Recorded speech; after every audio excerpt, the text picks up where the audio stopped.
హల్లెలూయా. స్తోత్రములు తండ్రి, పరిశుద్ధమైన మా దేవానికి స్తోత్రములు తండ్రి. ఇదిగో నిన్న ప్రభా ఇప్పటి వరకు పొందినారని విశ్వాసంతో ఉన్నాం. దేవానికి స్తోత్రం కలుగును గాక. ఇంకో ముందున్న సమయంలో కూడా ప్రభా నాతో మాతో మా అందరితోనూ ప్రభా వాక్యంతో మీరు మాట్లాడతారనే విశ్వాసం కలిగి ఉన్నాం. దేవానికి స్తోత్రం కలుగును గాక. ఎప్పుడైనా కూడా విశ్వాసంగా ఉంటే ప్రభా మేము ఏమి సాధించలేము, ఏం పొందుకోలేము. దేవానికి స్తోత్రం కలుగును గాక. విశ్వాసంతో ఉండి అడుగుచున్నాము. దేవానికి స్తోత్రం కలుగును గాక. ఈ దినమున మాకు ఏమి కావాల్సిందో అదే మాట్లాడండి. దేవానికి స్తోత్రం ప్రభా. ఎంతమంది అయితే లైవ్లో వీక్షిస్తున్నారో వారందరిని బట్టి నీకు మహిమ చెల్లిస్తున్న. దేవానికి స్తోత్రం కలుగును గాక. ప్రతి ఒక్కరితో మీరు మాట్లాడండి ప్రభా. శ్రద్ధ వహించి ప్రభా నీ వాక్కు వినుటకు నీ కృప సహాయం చేయండి. దేవానికి స్తోత్రం కలుగును గాక. వచ్చిన ప్రతి బిడ్డను బట్టి నీకు మహిమ చెల్లిస్తున్నా, రాని వారిని బట్టి కూడా నీకు మహిమ చెల్లిస్తున్న. దేవానికి స్తోత్రం కలుగును గాక. సమస్త మీరే చూసుకోండి. దేవానికి స్తోత్రం కలుగును గాక. సమస్త ఘనత మహిమ పురాలు నీకే చెల్లించుకుంటూ యేసు నామములో అడిగి పెట్టుకుంటున్నాం తండ్రి, ఆమేన్. దేవుని వాక్యాన్ని కొద్దిసేపు చూసుకొని మనం ప్రార్థనలోకి వెళ్ళిపోదాము.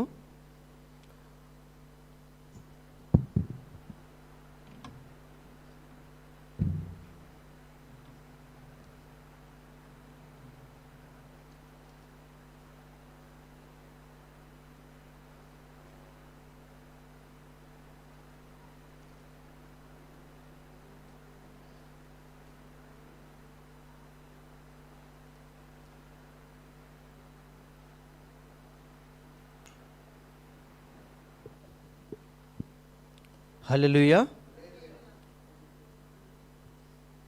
వాక్యధానంలో నుంచి ఆదికాండము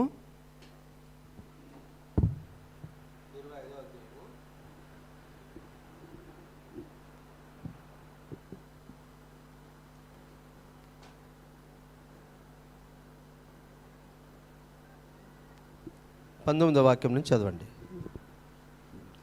అబ్రహాము కుమారుడగు ఇస్సాకు వంశావళి ఇదే. అబ్రహాము ఇస్సాకును కనెను. ఇస్సాకు పద్నారామములో నివసించు సిరియావాడైన బెతియేలు కుమార్తె అయిన సిరియావాడైన లాబాను సహోదరినైన రిబకాను పెళ్లి చేసుకున్నప్పుడు 40 సంవత్సరముల వాడు. ఇస్సాకు భార్య గొడ్రాలు గనుక అతడు ఆమె విషయమై యెహోవాకు వేడుకొనెను. యెహోవా అతని ప్రార్థన వినెను గనుక అతని భార్య అయిన రిబకా గర్భవతి ఆయను. చాలండి, చాలు. ఒక 21వ వచనం చదవండి మరొకసారి. ఇస్సాకు భార్య గొడ్రాలు గనుక అతడు ఆమె విషయమై యెహోవాను వేడుకొనెను. యెహోవా అతని ప్రార్థన వినెను గనుక అతని భార్య అయిన రిబ్కా గర్భవతి ఆయను. చాలండి. ఇక్కడ రిబ్కా మీకు అందరికి తెలిసిన ఆమెనే ఉంటుంది. ఇంచుమించు అందరికి తెలిసి ఉంటుంది. రిబ్కా ఎవరి కూతురు?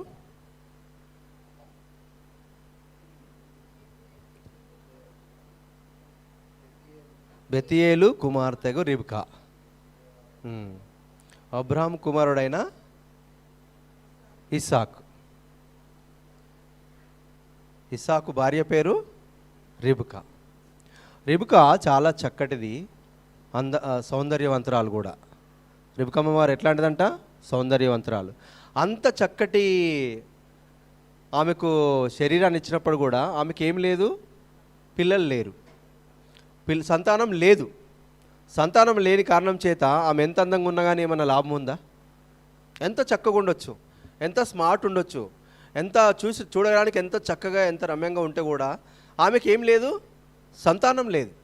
సంతానం లేని లోటు ఎవరికి తెలుస్తుంది అంటే సంతానం లేని వారికే తెలుస్తుంది. అది ఉన్నదని ఏదో మనం మాటకు సందర్భాన్ని తీసుకొని మాట్లాడితే మనకు తెలియదు. కానీ దేవుని వాక్యం ఏం సెలవిస్తుందంటే సంతానం లేని వారు ఎలా దేవుణ్ణి మొరపెడతారు, సంతానం ఉన్నవారు దేవుణ్ణి ఎలా మొరపెడతారు. మనం ఈ విషయాన్ని ఏం చూసుకోవాలంటే శరీరానుసారమైన సంతానం కాదు, కానీ వాక్య ఉపదేశం ఏం మాట్లాడుతున్నదంటే ఆత్మానుసారమైన సంతానం మనం ఎంత సంపాదిస్తున్నాం. ఇక్కడ ఇదంతా ఖాళీగా ఉండడానికి కారణం ఎవరు? నువ్వు నేనే కదా. నువ్వు నేను సరిగలేని కారణం చేతనే ఈ యొక్క సంఘం ఇంత ఖాళీగా ఉండడం కారణం ఎవరు? మనమే, బయటోళ్ళు గారు. దీనికి సమాధానం ఏమో కానీ ఏదన్నా క్వశ్చన్ వేసినా ఎవరిని వేస్తాడు?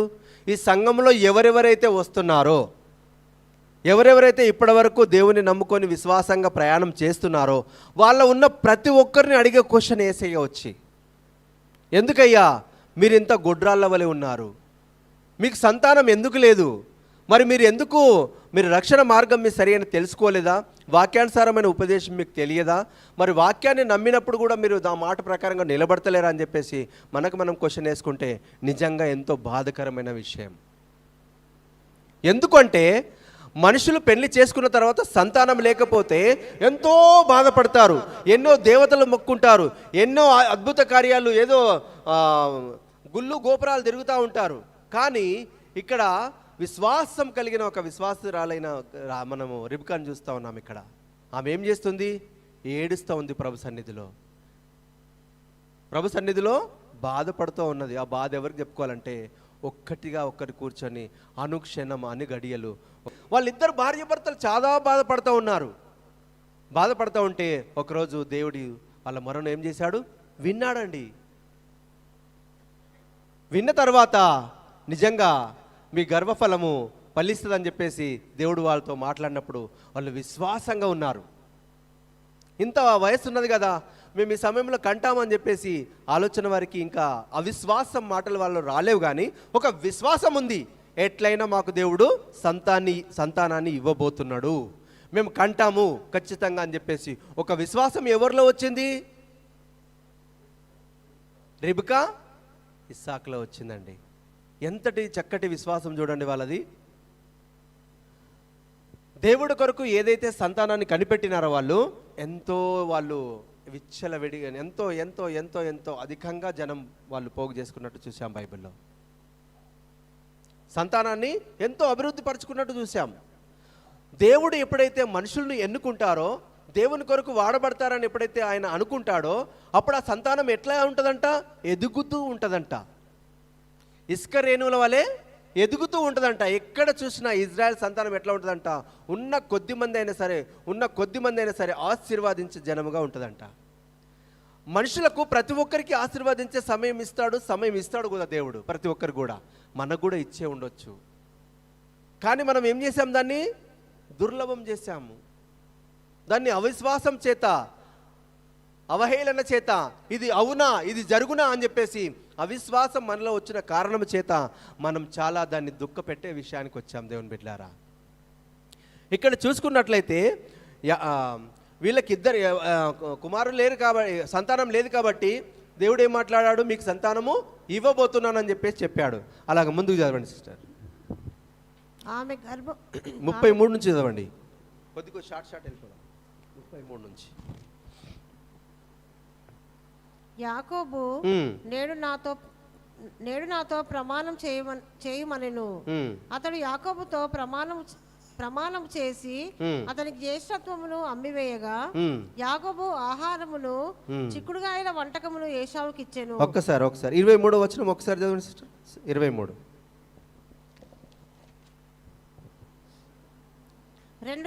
రెండు జనములు నీ గర్భములో కలవు, రెండు జనపదములు నీ కడుపులో నుండి ప్రత్యేకముగా వచ్చును. ఒక జనపదము కంటే ఒక జనపదము బలిష్టమై. చాలా ఏమంటున్నారు? 2 జనములు నీ కడుపులో నుంచి వచ్చును అంటే అక్కడ అర్థం ఏంటంటే కవల పిల్లలు అంటారు. కవల పిల్లలు నీ యొక్క కడుపులో నుండి రాబోతున్నది కాబట్టి 2 జనములు వచ్చినంటే ఒకరికన్నా ఒకరు బలవంతులుగా ఉంటారని చెప్తా ఉన్నది వాక్యం. చూడండి ఆ యొక్క ఆశ ఎట్లా ఉన్నది ఆమెలో. ఆ ఇచ్చే దేవుడు కూడా ఎలా ఇస్తున్నాడు? ఒక్కటి కాదు, ఇద్దరిని ఇస్తున్నాడు ఒకేసారి. ఎంతటి విశ్వాసం చూడండి రిబ్కాకు. ఎంత విశ్వాసంతో ఉంటే, ఎంత విశ్వాసంతో అడిగితే అలాంటి సంతానం ఆయన ఇవ్వబోతున్నాడు దేవుడు.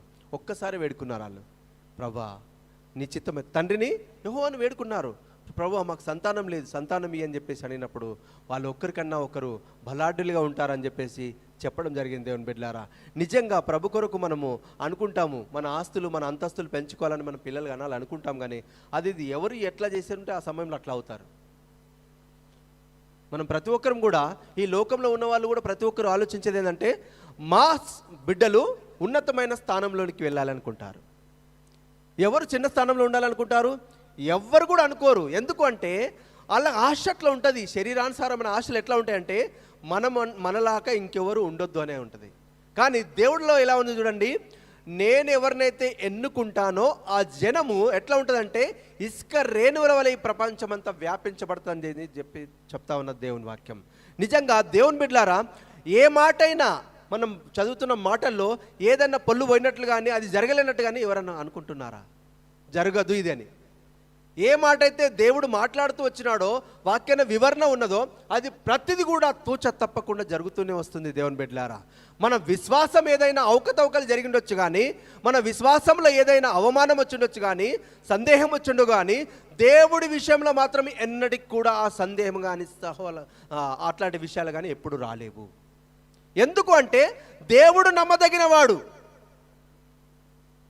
మనుషులు నమ్మదగిన వారు కాదు. కానీ దేవుడు ఎన్నటికీ నమ్మదగినవాడు, ఎల్లప్పుడూ నమ్మదగినవాడు, పాపులను ప్రేమించేవాడు, పాపులను ఇష్టపడేవాడు, పాపులను వెళ్ళగొట్టేవాడు కాడు మన దేవుడు, పాపులను సంరక్షించేవాడు.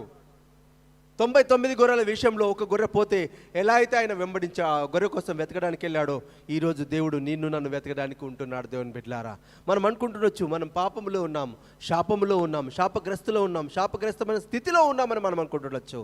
కేవలం ఒక్కసారి రిబుకా ఎలా అయితే వేడుకుందో మనం కూడా అలాగనే వేడుకోవాలి. దేవుని బిడ్డలారా, చూడండి, చక్కటి ఆమెకు సంతానం ఇచ్చాడు దేవుడు. ఆ సంతానం విషయంలో ఆమె ఎంతో సంతోషపడతా ఉన్నది. సంతోషం అంటే ఎలా ఉంటుంది?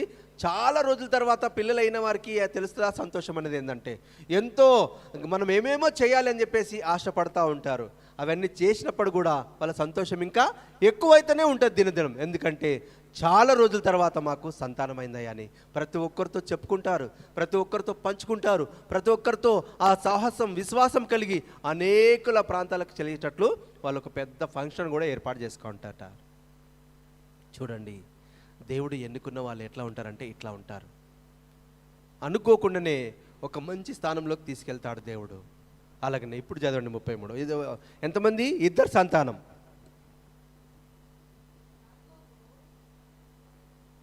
ఒక్క నిమిషం.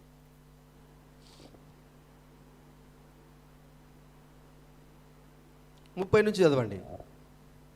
30వ వచనం. నేను అలసి ఉన్నాను, ఆ ఎర్రగానున్న దానిలో కొంచెము దయచేసి నాకు పెట్టుమని అడిగాను.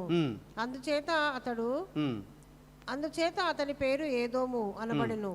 అందుకు యాకోబు, నీ జ్యేష్ఠత్వమును నేడు నాకిమ్మని అడగగా, ఏశావు నేను చావబోచున్నాను గదా, జ్యేష్ఠత్వము నాకెందుకు అనెను. యాకోబు, నేడు నాతో ప్రమాణం చేయమనెను. అతడు యాకోబుతో ప్రమాణం చేసి అతనికి జ్యేష్ఠత్వమును అమ్మివేయగా, యాకోబు ఆహారమును చిక్కుడుగాయల వంటకమును ఏశావుకి ఇచ్చెను. అతడు తిని త్రాగి లేచిపోయెను. అట్లు ఏశావు తన జ్యేష్ఠత్వమును ధృవీకరించెను. చూడండి ఏం చేశారు వీళ్ళు. తన జ్యేష్ఠత్వం, దేవుడిచ్చిన జ్యేష్ఠత్వాన్ని ఆకలి కొరకు అమ్మి వేసుకుంటున్నాడు. కానీ పరిస్థితి అక్కడ చూసినట్లయితే నిజంగా ఆయన వేటకి వెళ్ళొచ్చాడు, అక్కడ ఏం దొరకలేదు కాబట్టి ఆయన చాలా ఆకలితో ఉన్నాడు. కావాలని నమ్ముకోవట్లేదు, అక్కడ పరిస్థితులు అట్లా ఆయన తారుమారైతా ఉన్నాయి. మనం అనుకుంటాము, అరే ఆ రోజుల్లో ఉంటే ఏముంటుంది, ఆ రోజుల్లో ఏమీ లేదు. ఆ పరిస్థితులు అక్కడ ఏమి దొరకలేదు, వేటకి వెళ్ళొచ్చాడు, అక్కడ ఆయనకి ఏమి దొరకలేదు. కాబట్టి ఆయన ఏమి ఆకలి మీద ఉన్నాడు. ఆకలి మీద ఉంటే తన తమ్ముడు ఏం చేశాడు, చిక్కుడుగా కూర వండుతున్నాడు. వండిన తర్వాత ఆ యొక్క వాసన వల్ల ఈ యొక్క నేను బ్రతకాలి అంటే నేను ఏదో ఒకటి తినాలి అని చెప్పేసి, ఈ జ్యేష్ఠత్వం ఎందుకు, ఈ పెదరికం నాకెందుకు అని చెప్పేసి అవన్నీ ఏమీ ఆలోచించలేదు. ఇప్పుడు ఏమైంది, ఆయన ఆకలి తీర్చుకోవాలని నిర్ణయానికి వచ్చాడు. కాబట్టి ఒక్కసారి మనం ఏదైనా రాంగ్ స్టెప్ వేస్తే జీవితాంతం బాధపడాల్సి ఉంటుంది. ఆయన చూడండి, తన ఉన్న జ్యేష్ఠత్వాన్ని దేనికోసం అమ్ముకున్నాడు, ఆకలి కొరకు అమ్మేసుకున్నాడు.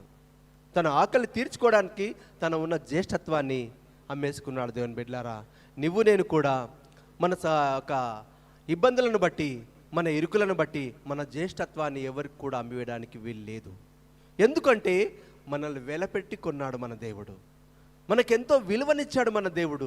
ఎంతో పాప ఉబిలో ఉన్న నిన్ను నన్ను సంరక్షించాడు, రక్షించాడు. అంటే ఆయన చిత్తం ఏముందో నీకు నాకు తెలియదు. రేపు ఏం జరుగుతుందో ఎవరం చెప్పగలము? ఎవరం చెప్పలేము. దేవుని బిడ్డలారా, రేపు జరిగే సంగతి ఆయనకు తెలుసు, ఎల్లుండి జరిగే సంగతి కూడా ఆయనకు తెలుసు. ఎవరు ఎట్లయితామో, ఇప్పుడు ఇక్కడ కూర్చున్న వాళ్ళ నలుగురిలో ఇంకెంతమంది మైనస్ అవుతారో, ఇంకెంతమంది ప్లస్ అవుతారో ఎవరికి తెలుసు? ఎవ్వరికి తెలియదు. రేపటి దినమున ఆయన సన్నిధిని ఎలా నడిపించుకోవాలనుకుంటే అలా నడిపించుకుంటాడు, అది ఆయన ఇష్టం. కానీ దేవుడు మనకిచ్చిన జ్యేష్ఠత్వాన్ని మాత్రం అమ్ముకోవడానికి వీల్లేదని వాక్యం హెచ్చరిస్తూ ఉన్న దేవుని బిడ్డలారా. ఆ తర్వాత యాకోబు తన ఏం చేశాడు? జ్యేష్ఠత్వాన్ని అమ్మివేశాడు, తన తమ్ముడికి అన్నకు అమ్మివేశాడు. 27వ అధ్యాయము 1 నుంచి చదవండి. ఇస్సాకు వృద్ధుడై అతని కనులకు మందదృష్టి కలిగినప్పుడు అతడు తన పెద్ద కుమారుడైన ఏశావుతో నా కుమారుడా అని అతని పిలువగా. చాలండి. ఇప్పుడు ఏమంటున్నాడు? ఇప్పుడు వాళ్ళు కన్నదే కొంచెం లేటుగా, ఆ సమయంలో వాళ్ళని కన్నారు కాబట్టి వాళ్ళకేంది కొంచెము ఏజీ అయిపోయింది. అప్పట్లో ఏముండేదంటే పెద్దలు ఎవరైనా దేవుని చేత పెద్దలను ఎట్లా గౌరవించేవాళ్ళంటే ఏదైనా నాకు బహుమానం ఇస్తాడు. వాళ్ళకు చివరి కోరికలు ఏముండేదంటే దేవుడు నీకు ఏమి ఇవ్వాలని కోరుచున్నావు అని చెప్పేసి తల్లిదండ్రులను అడిగేవారు, పెద్ద మనుషులను అడిగేవారు. చచ్చే ముందు ఆయన ఒక మాట చెప్పేవాడు, అరే నాకు ఇది ఫలానా కోరిక ఉన్నది, ఆ కోరిక నువ్వు తీర్చినావంటే నీకు ఆశీర్వాదం ఇస్తా అని చెప్పేవాళ్ళు అనమాట ఆ రోజుల్లో. కాబట్టి దేవుని బిడ్డలారా, దేవుడు ఏదైతే ఆశీర్వాదాలు ఇస్తాడో ఆయనకు అంత ఆశీర్వాదం ఇచ్చే పవర్ ఉంది ఆయన దగ్గర. కాబట్టి ఆయనకి అక్కడ ఏమైంది? నీకు ఆశీర్వాదం కావాలంటే నువ్వేం చేయాలి? ఇప్పుడు వేటకెళ్ళేసిన కుమారుడా పెద్ద కొడుకుతోని మాట్లాడుతున్నాడు తన తండ్రి. నేనైతే ఇప్పుడు ముసలివాడని అవుతున్నాను కాబట్టి, చచ్చే ఏజ్ నాకు వచ్చింది కాబట్టి నువ్వేమి చెయ్యి, ఒక అడవికి వెళ్ళి వేటాడి నాకేదో వండి వేటాడి మాంసాన్ని నాకు తిని చక్కటిగా నీకు సువాసనమైన మంచిగా నాకు చేసి పెట్టని చెప్పేసి అన్నప్పుడు ఎవరు విన్నారు ఆ మాట? రిబుకమ్మ గారు విన్నది. తన పెద్ద కుమారుడితో చెప్తున్న మాట ఎవరు విన్నారు? పక్క నుంచి రిబుకమ్మ గారు విన్నది. రిబుకమ్మ గారు వినతలకి ఇప్పుడు ఎవరిని ప్రేమిస్తుంది ఎక్కువ? యాకోబును ప్రేమిస్తుంది అమ్మగారు, చిన్న కుమారుణ్ణి ప్రేమిస్తుంది. ఇప్పుడు ఆ మాట ఏం చేయాలి? ఆ పెద్ద కుమారుణ్ణి పంపించేసింది అడవికి. ఆ పంపించేలోపు ఇక్కడ ఏం చేసింది రిబుకమ్మ?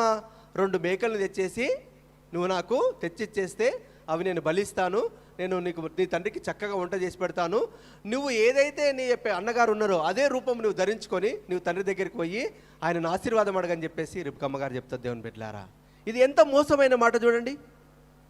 రిబుకమ్మ దేవుడి చేతను ఎన్నుకున్నబడే వ్యక్తే కదా, దేవుడిచ్చిన సంతానమే కదా. కొన్ని రోజులకే, కొన్ని సంవత్సరాలకే ఏమైపోతుంది?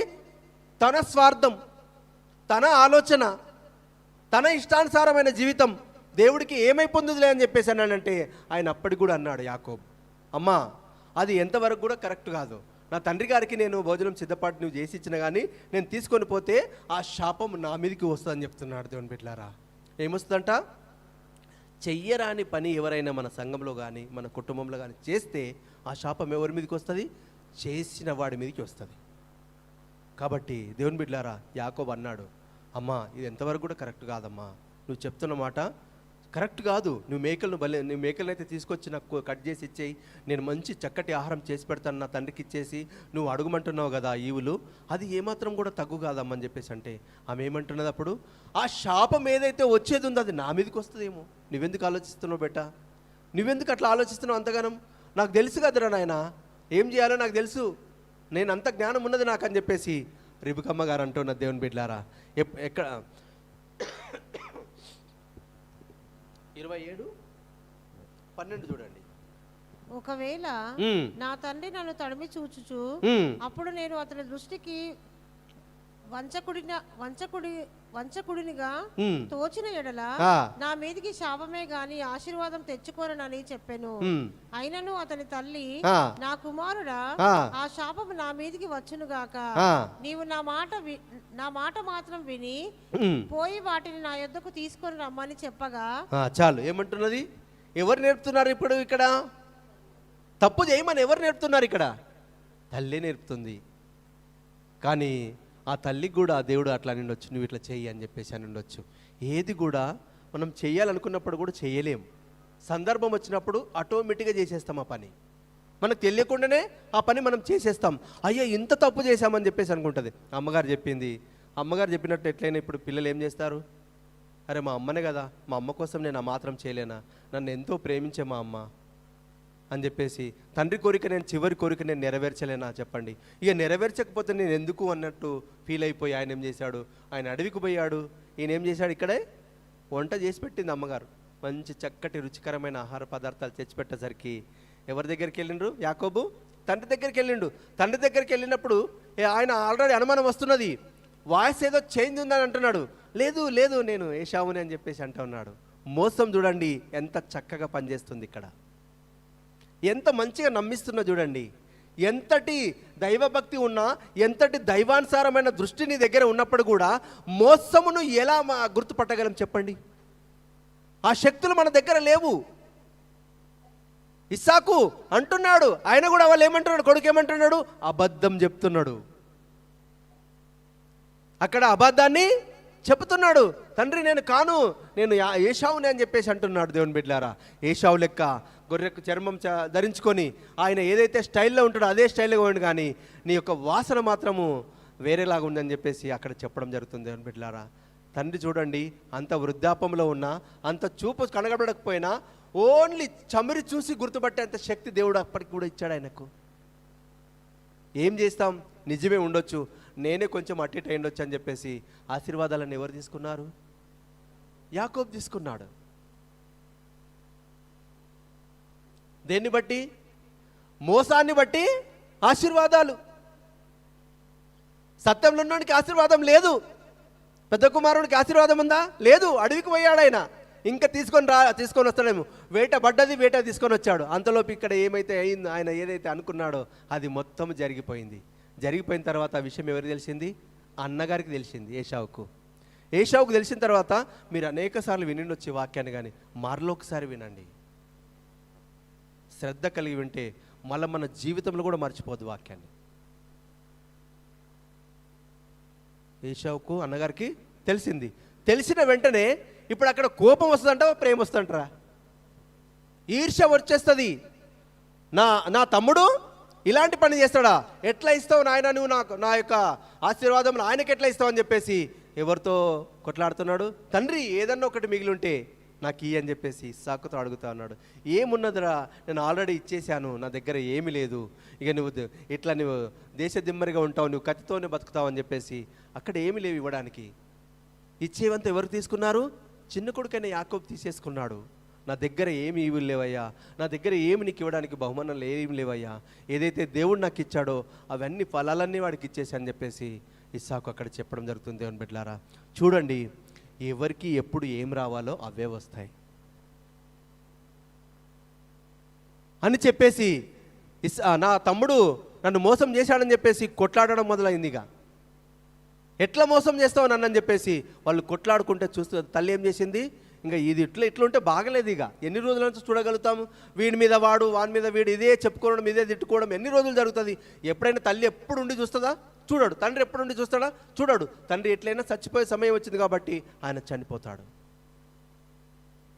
ఎంతసేపండి చూస్తాం తమ కుమారులను కొట్లాడకుండా.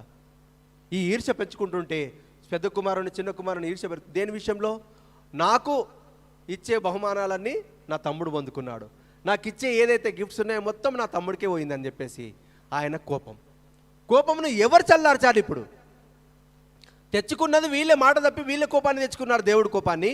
ఆ యొక్క కోపాన్ని చల్లార్చాలంటే ఎవరు చల్లార్చాలి? ఇప్పుడు మళ్ళీ వీళ్ళకి ఎవరు గుర్తొస్తున్నారు? దేవుడే గుర్తొస్తున్నారు. దేవుని బిడ్డలారా, ఎప్పుడైనా సరే తప్పు చేసిన వాడు చాలా చక్కగా ఉంటాడు, మీకు తెలుసో తెలియదు విషయం, కానీ అలా అని చెప్పేసి ఎప్పుడు తప్పులు చేయకూడదు. ఆ తప్పును ఒప్పుకొని నడుచుకోవాలి. కాబట్టి దేవుని బిడ్డలారా తప్పు చేశారు, వాళ్ళు ఏం చేసుకున్నారు, ఒప్పుకొని ఏం చేయాలని చెప్పేసి అమ్మగారు ఒక ప్లాన్ వేసింది. ఏం ప్లాను? మా అన్నయ్య ఉంటాడు, ఎవరు? లాబాన్ మా అన్నయ్య ఉంటాడు కాబట్టి వీడు అట్లయితే సెట్ అయ్యేటట్లేడు, మేనమామ దగ్గరికి కొన్ని రోజులు పంపించేద్దాం. ఏం చేద్దాం? యాకోబును కొన్ని రోజులు నువ్వు మేనమామ దగ్గరికి వెళ్ళిపోవాలి, మా అన్న ఉంటాడని చెప్పేసి అక్కడ ఆయనను పంపించడం జరుగుతూ ఉంటే, నిజంగా చూడండి అమ్మగారు ఎంతో ప్రేమించిన ఆ బిడ్డను ఇప్పుడు ఎక్కడికి పంపించాల్సి వస్తుంది? ఈ కొట్లాటలు బంద్ కావాలంటే మేనమామ దగ్గరికి పంపించాల్సి వస్తుంది, లాబాన్ దగ్గరికి, తన మామైన లాబాన్ దగ్గరికి. మరి ఇప్పుడు వెళ్ళాలంటే ఆయనకి ఇష్టం ఉందా? ఇష్టం లేదు. ఈ ప్రాంతాన్ని ఇదంతా ఇడిచిపెట్టి నేను ఎట్లా పోవాలని చెప్పేసి అంటుంటే ఆయన ఇష్టం లేకపోయినా కానీ పోవాల్సిందే. ఎందుకంటే తన అన్న శత్రువుగా మారిపోతున్నాడు ఆయనకు దినదినం. ప్రాణాలు తీసే స్థితికి వచ్చేసరికి ఇంకా నేను ఇద్దరిని ఒకేసారి చనిపోయేటట్టు చూదునా, నా కొడుకులు నా ముందే కొట్టుకొని సస్తుంటే నేను చూడాలని అని చెప్పేసి ఆమె ఎంతో వేదన రోదన కలిగి ఒక ఐడియా ఆమెకి ఇచ్చాడు దేవుడు. అప్పుడు ఏం చేసింది, నా అన్న దగ్గరికి వెళ్ళు లాబాన్ అని చెప్పేసి ఆమె ఆ యొక్క యాకోబును పంపించడం జరిగింది. దేవుని బిడ్డలారా,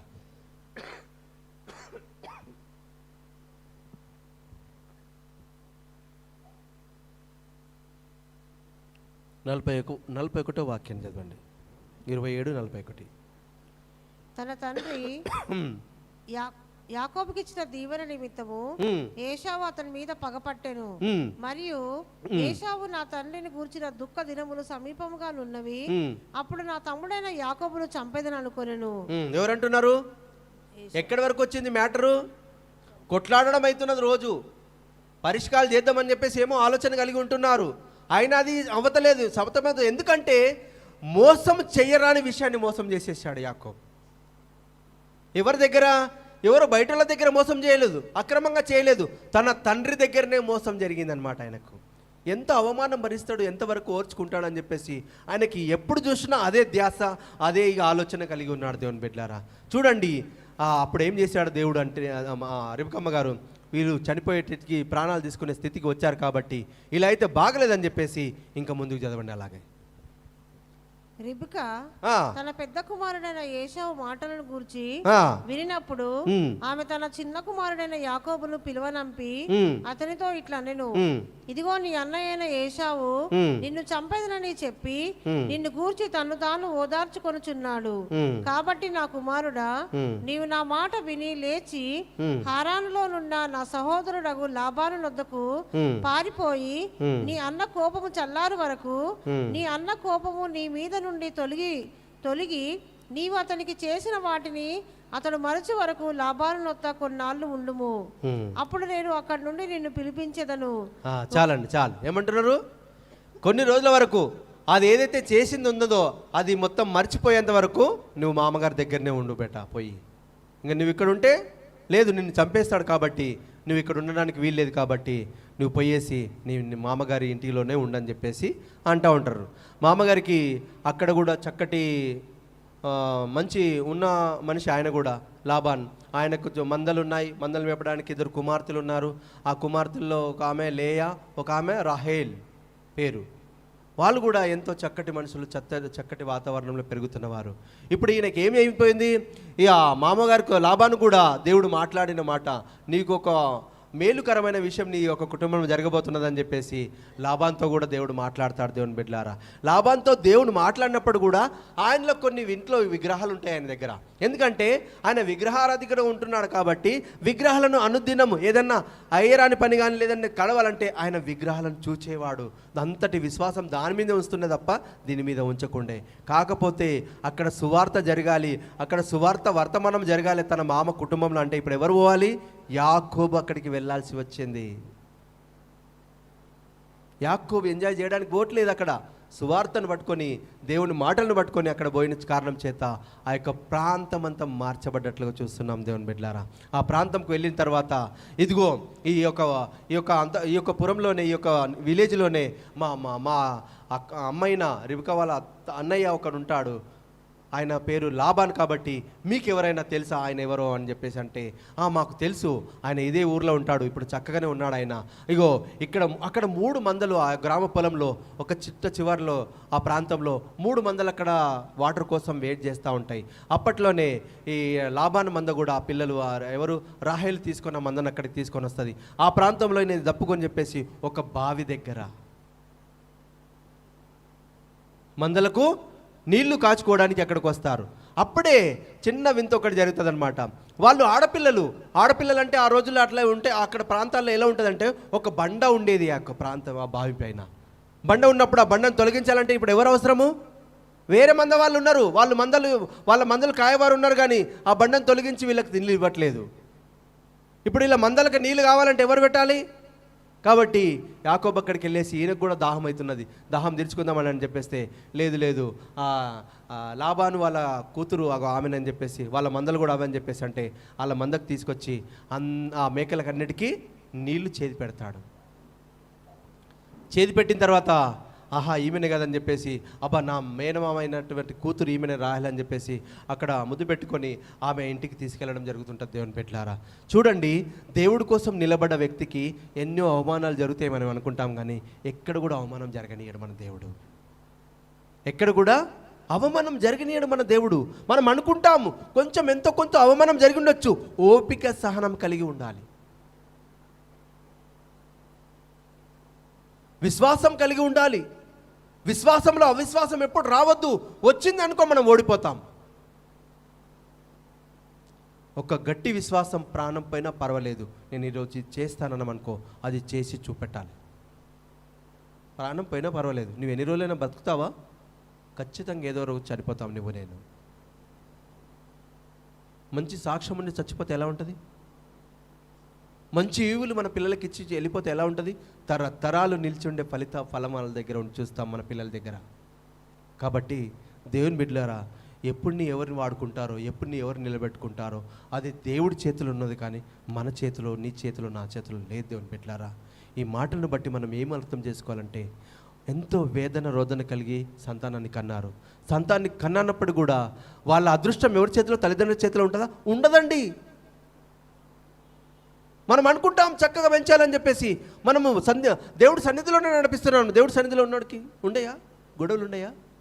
తప్పరా పిల్లలు? తప్పుతారు. సరి చేయాలంటే ఏం చేయాలి? ప్రార్థన అనే విశ్వాసం మనకు ఉండాలి, ప్రార్థన అనే డాగులు మనకు ఉండాలి, ప్రార్థన అనే కిరీటం మనకు ఉండాలి. ఏది మనం జయం పొందుకోవాలన్నా ప్రార్థన అవసరం. కాబట్టి దేవుని బిడ్డలారా, ఎంతో వేదన కలిగిన ప్రార్థన అవసరం ఉన్న సంఘానికి ఇప్పుడు. కాబట్టి ఇంకా అలాగే ముందుకు చదవండి. ఇప్పుడు ఏమైపోయింది? మొత్తానికి జ్యేష్ఠత్వాన్ని అమ్ముకున్న తర్వాత చంపుకోవడానికి దగ్గరికి వచ్చింది వాతావరణం. అయినప్పుడు కూడా ఆమె ఏం చేసింది? తన అన్నయ్య అయినటువంటి లాబాన్ దగ్గరికి ఆయనను పంపించడం జరిగింది. ఆయన ప్రయాణమైపోయాడు. ఏషావు కూడా అప్పుడు కూడా వెంటబడ్డాడు. వదిలిపెట్టిన తర్వాత ఆ ప్రాంతం పోయిన తర్వాత ఏషావు అక్కడికి వెళ్ళలేదు. ఇక ఆ యొక్క యాకోబు మామ దగ్గరలో ఉన్నాడు. పోయిన తర్వాత అక్కడ జరిగిన కొన్ని మాటలు చూసుకొని మనం ముగించుకుందాం. కొంచెం అట్లే చదవండి, 42 చదవండి, 43.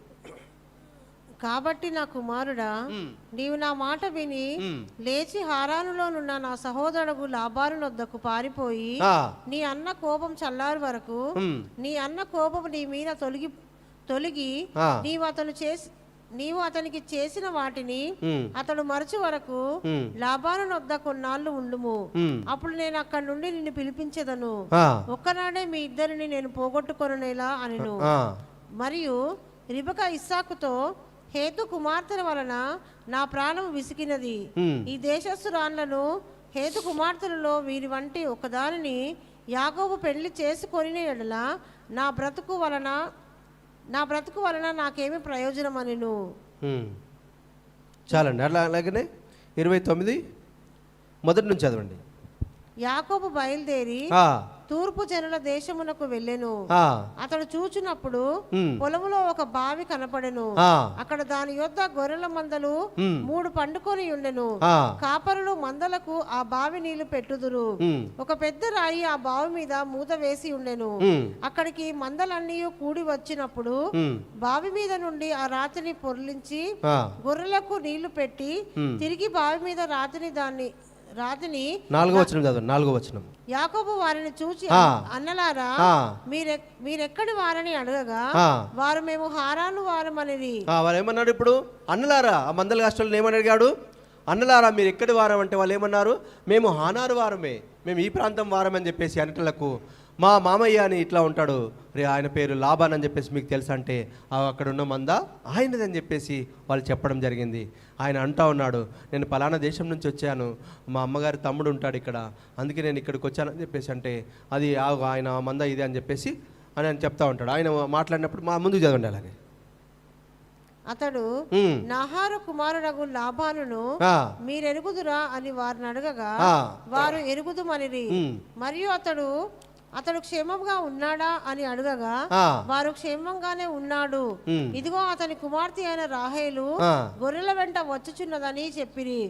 అతడు, ఇదిగో ఇంకా చాలా ప్రొద్దు ఉన్నది, పశువులకు పోగు చేయ లాబాను గొర్రెలకు నీళ్లు పెట్టెను.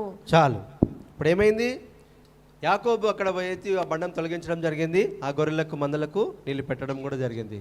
కాబట్టి దేవుని బిడ్డలారా, ఆయన ప్రయాణం అయిపోతున్నప్పుడు కూడా నేను ఇలాంటి పని చేస్తున్నానని అనుకున్నాడా? అనుకోలేదు. కాకపోతే అమ్మ మాట చిచ్చింది కాబట్టి, నా సహోదరుడి దగ్గరకు వస్తే నువ్వు క్షేమంగా ఉంటావు బేట, నువ్వు అక్కడ ఏదైనా సరే నువ్వు నమ్మకంగా ఉండాలని చెప్పేసి పంపించింది. అదే నమ్మకంతో ఆయన కొనసాగుతూ ఉన్నాడు. దేవుని బిడ్డలారా, దేవుడు మాట్లాడుతూ వస్తున్నాడు. ప్రతి క్షణమైన నువ్వు ఉంటా ఉన్నాడు. ఆయన ఏదో తీసుకొని పోవాలి అని చెప్పేసి అనుకున్నాడు, కానీ ఏ ఒక్కటి కూడా ఆ ప్రాంతానికి తీసుకుపోయినట్లేదు. ఆయన చివరికి ఏమైపోయింది, ఇంకా బ్రతకగలగాననే అవిశ్వాసానికి వచ్చేసాడు. నేను ఇంకెంత దూరం ప్రయాణం చేయాలి, నాకు చేతన అవ్వట్లేదు, తిండి లేదు, నాకు దగ్గర ఏమి లేదు, ఇంకెంత ప్రయాణం చేయాలని చెప్పేసి ఆయన అనుకున్నప్పుడు ఇక వచ్చేసింది మామగారి ఇంటికి వెళ్ళడం జరిగింది. వెళ్ళిన తర్వాత గొర్రెల మందరు కాస్తున్న రాహేలు చెప్పడం జరిగింది, మీ అక్కగారైన మీ యొక్క అక్కగారు కుమారుడు వచ్చాడు కాబట్టి తెలుసా నీకు అని చెప్పేసి, ఎక్కడ ఉన్నాడని చెప్పేసి అంటే వాళ్ళు ఎంతో చక్కగా ఆయనను ఆహ్వానించినట్లు చూసాం. దేవుని బిడ్డలారా, చూడండి, ఒక దగ్గర ఆయనకు అవమానం జరిగినప్పుడు కూడా ఒక దగ్గర గౌరవం దొరుకుతుంది. ఎప్పుడు కూడా అవిశ్వాసం మనలో వస్తుందో అప్పుడు అవమానం పాలైపోతాం. ఎప్పుడైతే మనం విశ్వాసంలో ఉంటామో అప్పుడు గర్వించదగ్గ పనులు ముందు పెట్టి ఉంటాడు మనకు. కాబట్టి ఎంతో కొంత సమయం మనం తీసుకొని ముందుకు సాగాల్సిన అవసరం ఉన్నది. కాబట్టి చక్కగా మనం సాగిపోదామనే విశ్వాసంలో మనం అందరం ఉండాలి. అటు ఇటు తొలగిపోకుండా ఉన్న నలుగురైనా సరే, ఉన్న కొద్ది చిన్న మంది అయినా సరే, ఈ మందలో ఏ ఒక్కరిలో బలహీనత వచ్చేసినా కానీ మనం ఓడిపోతాం. ఏ ఒక్కరిలో అయినా దేవుడికి ఇష్టం లేని పనం చేసినప్పుడు కూడా ఆ ఒక్కడి వల్లనే ఈ చిన్న మంద సమూహం ఓడిపోతుంది. దేవుని బిడ్డలారా, కాబట్టి అక్కడ వ్యక్తిగతంగా కుటుంబంతో మాట్లాడుతూ వచ్చాడు. ఆ కుటుంబంలో ఎన్నడూ కూడా మాట వాళ్ళు ఎప్పుడు కూడా విననొల్ల వారుగా ఉండలేదు వాళ్ళు. కాబట్టి ఇంత చక్కటి అవకాశం నీకు నాకు ఇచ్చాడు. కాబట్టి దేవుని బిడ్డలారా, ముందున్న సమయంలో, ముందున్న తరాల్లో మన విశ్వాసం, మన జీవితం ఎలా ఉంటుందో మన ప్రభుకే తెలుసు. కాబట్టి చివరి యాత్ర వరకు ఆయన సన్నిధిలో ఉండి అంతే చాలు అని చెప్పేసి మనం వేడుకున్నట్లయితే తప్పకుండా నీకు నాకు మంచి విశ్వాసం, విజయం ఇవ్వబోతున్నాడు దేవుని బిడ్డలారా. కాబట్టి మనం ముగించుకొని మళ్ళీ అవసరమైతే మరొక రోజు చూసుకొని వాక్యాన్ని ధ్యానించుకుందాం. సెలవు తీసుకొని ప్రార్థించుకుందాం. విన్న వాక్యాన్ని బట్టి కొద్ది నిమిషాలు అందరూ ప్రార్థించాల్సిందిగా ప్రభు పేరిట కోరుచున్నాను. దేవుని బిడ్డలారా, ఏ మాటను కూడా మనం నిర్లక్ష్యం తీసుకోవడానికి వీల్లేదండి. హల్లెలూయా, హల్లెలూయా, హల్లెలూయా. స్తోత్రములు తండ్రి, స్తోత్రములు తండ్రి, పరిశుద్ధమైన మా దేవానికి స్తోత్రములు తండ్రి, పరిశుద్ధాత్మ దేవుడానికి స్తోత్రములు తండ్రి, స్తోత్రములు తండ్రి, స్తోత్రములు తండ్రి, స్తోత్రములు తండ్రి. నా రక్షకానికి స్తోత్రం కలుగునుగాక. ఇదిగోనైనా నీకే మహిమ కలుగునుగాక. దేవానికి స్తోత్రములు తండ్రి. ఏది అడిగిన ప్రభు నీ సన్నిధిలో విశ్వాసంతో అడగాలంటున్నావు. దేవానికి స్తోత్రం కలుగునుగాక. అవిశ్వాసంగా ఉండకుండా ప్రభు విశ్వాసం కలిగి నేను మేమందరం అడుగుటకు నీ కృప సాయం చేయమని అడుగుతున్నాం. దేవానికి స్తోత్రం కలుగు. మనం రెండు చేతులెత్తి ఒకసారి దేవుని మహిమ పరుద్దాం. దేవుని బిడ్డలారా, హల్లెలూయా, హల్లెలూయా, హల్లెలూయా, స్తోత్రం. ఎప్పుడైతే మనం బలహీనంగా అయిపోతామో అప్పుడు మమ్మల్ని బలపరచు యేసయ్యని మన చేతులు ఎత్తాలి. దేవుని బిడ్డలారా, మనం ఏదో ఎత్తామంటే ఎత్తడం కాదు, కానీ మమ్మల్ని బలపరచుము యేసయ్యా, మమ్మల్ని స్థిరపరచుము యేసయ్యా, మమ్మల్ని నిలబెట్టుకో యేసయ్యా అని చెప్పేసి మనం చేతులు ఎత్తున్నాం. దేవుని బిడ్డలారా, హల్లెలూయా, హల్లెలూయా. యేసయ్యా నీకు మహిమ కలుగునుగాక. యేసయ్యా నీకు మహిమ కలుగునుగాక. బలహీన సమయంలో నీ బలాన్ని దయచేయమని అడుగుచున్నాము. దేవునికి స్తోత్రం కలుగునుగాక. నీ బలమును, శక్తిని ప్రసాదించమని అడుగుచున్నాము. దేవునికి స్తోత్రం కలుగునుగాక. నీకు మహిమ కలుగునుగాక. హల్లెలూయా, హల్లెలూయా, స్తోత్రం తండ్రి. విన్న వాక్యాన్ని బట్టి ఎవరన్నా కొద్ది నిమిషాలు దేవుని మహిమ పరచాలిగా కోరుచున్నాను. అందరి బిడ్డలారా,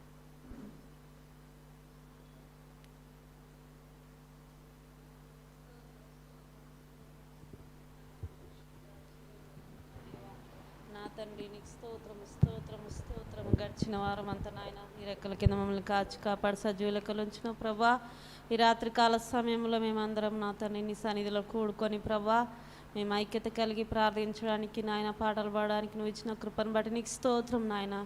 దేవా నిజంగా నా తండ్రి నాయన రేబ్కమ్మ గురించి మాకు తెలియజేసినావు ప్రభా, నీకు స్తోత్రం నాయన.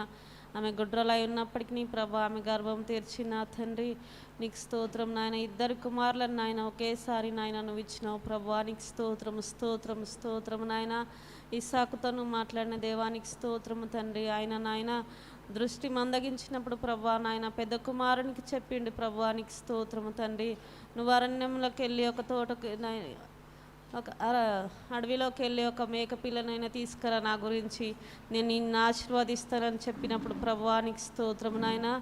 దేవా మరి నా తండ్రి నాయన నువ్వు ఆశీర్వదించాలని నువ్వు ఆశించిండు ఇసాకు కానీ ప్రభువా నీకు స్తోత్రము నాయన. మరి నాయన ఆ మాట నాయన రెబెక్క విని ప్రభా తన చిన్న కుమారుని ప్రోత్సహించి ప్రభా మరి ఆ విధంగా నా తండ్రి నాయన జ్యేష్ఠత్వం హక్కును నాయన కొట్టివేసింది ప్రభువా నీకు స్తోత్రము తండ్రి. అవును ప్రభా దేవానికి స్తోత్రము స్తోత్రం. అవును తండ్రి మేము నాయన ఈ శరీర సంబంధమైన కాదు కానీ ప్రభా ఆత్మ సంబంధమైన హక్కులు మేము తీసుకోవడానికి నాయన మాకు దయచేయండి ప్రభువానికి స్తోత్రము నాయన. పరిశుద్ధుడవైన మా దేవానికి స్తోత్రము స్తోత్రము నాయన. దేవా ఆశ కలిగిన ప్రాణాన్ని తృప్తిపరిచే దేవుడవు తండ్రి నా దేవా నాయన. నిజంగా మేము చిన్న మందాని నాయన మేము భయపడకుండా ప్రభా నీవు మా మధ్యలో ఉన్నావని నాయన నువ్వు మా వైపే చూస్తున్నావని దేవా మేము విశ్వాసంలో ముందుకు నడుచులాగా సహాయం చేయి నాయన. ఎవరినో చూడడం కాదు కానీ ప్రభా నా తండ్రి నువ్వు మా పట్ల నీ కార్యాలు జరిగించు ప్రభా నా తండ్రి. నీ అద్భుతాలు జరిగించండి ప్రభా. నీ ఆత్మకార్యం ఒక్కొక్కరిలో జరిగించండి ప్రభా. మాలో ఉన్న నిర్లక్ష్యతను కూలగొట్టండి ప్రభా నీకు స్తోత్రము తండ్రి నాయన. ఇంకా ఎవరు లేరని కాదు కానీ ప్రభా నువ్వు ఒక్కనివే ఉన్నావని ప్రభా నిన్ను ఆరాధించుకునే సమయం మాకు దయచేయండి ప్రభా. ఎవరితోని మాకు సంబంధం లేదు కానీ ప్రభా దేవా నిజంగా నీ వైపు మేము చూస్తూ ప్రభా మా అంతరంగం ఎరిగిన దేవానికి స్తోత్రము స్తోత్రం. అవును తండ్రి నీ కృప చేతని మమ్మల్ని రక్షించుకున్న దేవుడవయ్యా దేవా. మమ్మల్ని కన్నావు పోషించినావు పెంచినావు నా తండ్రి. నీ రక్తం ద్వారా ప్రభా ఎన్నో విషయాలతో నా తండ్రి మమ్మల్ని స్థిరపరుస్తున్నావు బలపరుస్తున్నావు దేవా. నా యేసయానికి స్తోత్రము స్తోత్రం. అవును ఇసాకు గురించి లాబాని గురించి నాయన రెబెక్క గురించి ప్రభా నాయన దేవానికి స్తోత్రం తండ్రి. యాకోబు గురించి ఏశావు గురించి మాకు తెలియజేసినవి ఈ రాత్రికాల సమయంలో ప్రభా. ఎవరు ఏ విషయంలో నా తండ్రి నీకు లోబడి ఉన్నారో ప్రభా అది గుర్తుపట్టి ప్రభా దాని ప్రకారం మేము నడుచులాగా సహాయం చేయి దేవా. నీ సన్నిధిలో నా తండ్రి నిజంగా నా తండ్రి ఎక్కువగా ప్రభా నిన్ను ఆశ్రయించుకుంటకు సహాయం చేయి ప్రభా దేవా నా తండ్రి నాయన. ఇంకా నాయన వాక్యంలో చూస్తుంటే ప్రభా నా తండ్రి ఇంకా నా తండ్రి నాయన యాకోబు ఎంతగానో నీతో పెనుగులాడిండు ప్రభా. అలాంటి పెనుగులాట మాలో దయచేయి తండ్రి నీకు స్తోత్రము నాయన. నాయన నీకు స్తోత్రము స్తోత్రము స్తోత్రము నాయన. పరిశుద్ధుడా యాకోబు వలె నాయన ఒంటరిగా ఉన్నప్పుడు ప్రభా యాకోబు నాయన అప్పుడు నా తండ్రి నీకు స్తోత్రం తన మామ ఇంటికి వెళ్తుండగా ప్రభా మధ్యలో నా తండ్రి ఒక రాయిని తీసుకొని తలగడగా చేసుకొని ప్రభా దేవా ఆయన నా తండ్రి ఒక కళ దర్శనం చూసిండు ప్రభా నాయన. దేవదూతలు ఎక్కుతూ దిగుతూ ఉన్నది నాయన. ఇది పవిత్రమైన స్థలము అని నా తండ్రి అక్కడ నాయన నూనె పోసి ప్రతిష్ఠించిండు ప్రభా దేవా. మరి నా తండ్రి నీ సన్నిధిలో ప్రభా మేము కూడా నా తండ్రి ఇది పరిశుద్ధమైన స్థలం అని మేము నేను ఆరాధించుకోవడానికి రావడానికి నాయన నీ కృపనియండి ప్రభా. అనాలోచనగా మేము ఉండకుండా సహాయం చేయి ప్రభా దేవా. నీ కృప చూపించు దేవా. మా మధ్యలోను సంచారం చేయి ప్రభా దేవా. మేము కూడా అనాలోచనగా ఉండకుండా ప్రభా నిర్లక్ష్యం మమ్మల్ని ఆవరించకుండా ప్రభా దేవా పూర్తిగా నాయన నీలో అంటుకట్టుబడి ఉండడానికి సహాయం చేయి ప్రభా దేవా. యాకోబు ఏ విధంగా నా తండ్రి ఈ నాయన ఇంకా నా అన్న అయితే నన్ను చంపుతాడు నా తండ్రి మరి నాయన నువ్వు నన్ను కాపాడని నాయన ఏ విధంగా నీతో పెనుగులాడిండో అలాంటి పెనుగులాట మాలో దయచేయి ప్రభా దేవా. ఎవరి గురించి అని కాదు కానీ ప్రభా లోకంలో చూస్తుంటే భయంకరమైన దినాలు ఉన్నాయి ప్రభా నాయన. నీ వాక్యం చెప్పే వాళ్ళు అతి సాక్షులుగా మారిపోతున్నారు ప్రభా దేవా. మేము ఏ విషయంలో మేము నాయన ముందుకు నడవలేకపోతున్నాం ప్రభా. ఇళ్ళకి వెళ్ళి కనీసం బయటికి వెళ్ళి ప్రార్థన చేసే నాయన అలాంటి నాయన మాలో కూడా లేకుండా పోతుంది ప్రభా. రాను ప్రభా ఈ విషయంలో నువ్వు కార్యం జరిగించు ప్రభా. మాలో భయము వణుకు పుట్టించు. నీ రాకడ సమయం ఆసన్నమవుతుంది ప్రభా దేవా. మమ్మల్ని సిద్ధపరచు. మమ్మల్ని నీ యొక్క సన్నిధిలో ఉంచుకోండి ప్రభా నాయన. ఒక బుద్ధి లేని కన్యకల వల్ల మేము జీవిస్తున్నాం కానీ ప్రభా ఒక బుద్ధి కలిగి వాక్యానుసారంగా జీవించే మనసును దయచేయి ప్రభా దేవా. రోజు నువ్వు 24 గంటల సమయం ఇచ్చినప్పటికీ నీ ఒక 2 గంటలన్నర నీకు ఇయ్యలేని స్థితిలో మేము ఉన్నాం ప్రభా. ఒకసారి మా కుటుంబాలను నాయన మా యొక్క జీవితాలను నీ చేతికి అప్పచెప్తున్నాం ప్రభా. ఒకసారి జ్ఞాపకం చేసుకో, మమ్మల్ని పురుకోలు పని మమ్మల్ని సిద్ధపరచండి దేవా. నిత్యం నిన్ను స్తుతించేవారుగా, నిత్యం గణపరిచేవారుగా మా జీవితాలను, మా కుటుంబాలను, మా భర్తలను, మా పిల్లలను నాయన నీ చేతికి అప్పచెప్తున్నాం దేవా. నీ అందు ఇంకా మేలుకో కలిగిన జీవితం మాలో దయచి నీ కృపలో నిలబెట్టుకో ప్రభువానికి స్తోత్రము నాయన. యేసయ్యా, ఈ రంలో నువ్వు మాతో అందరితో మాట్లాడిన ప్రభా.